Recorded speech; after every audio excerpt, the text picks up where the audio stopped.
Forex bu o'zi nima desangiz, keling hozirda sizlarga qisqacha ma'lumot berib o'tishga harakat qilamiz. Forex ya'ni Forex Exchange Market. Qisqa qilib aytganda, Forex xalqaro valyuta birjasi degan ma'noni bildiradi. Va bu yerda siz turli xil davlat valyutalari, turli xil kompaniya aksiyalar va qimmatbaho metallar bilan onlayn savdo qilishingiz mumkin bo'ladi. Va hozirgi kunga keladigan bo'lsak, Forex dunyoning eng katta onlayn bozorlaridan biri. Va biz Forexni oddiy pul almashtirish punktlariga ham tenglashtirishimiz mumkin bo'ladi.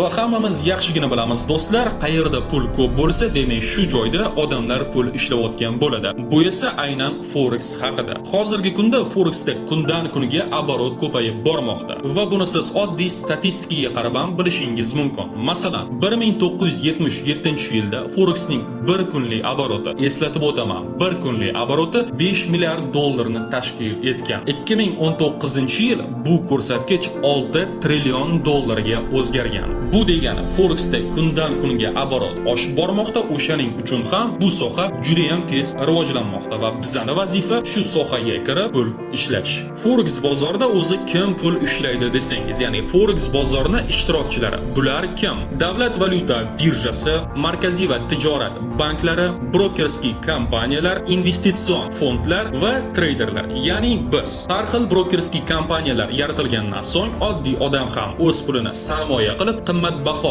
aksiya yoki valyuta orqali o'z pulini ko'paytirib, pul ishlashga ega bo'lgan. Ana endi bu soha sizlarga qiziq bo'lgan bo'lsa va bu soha orqali siz ham pul ishlamoqchi bo'lsangiz, hozirda sizlarga ikkita yo'lini ko'rsatib o'tishga harakat qilamiz.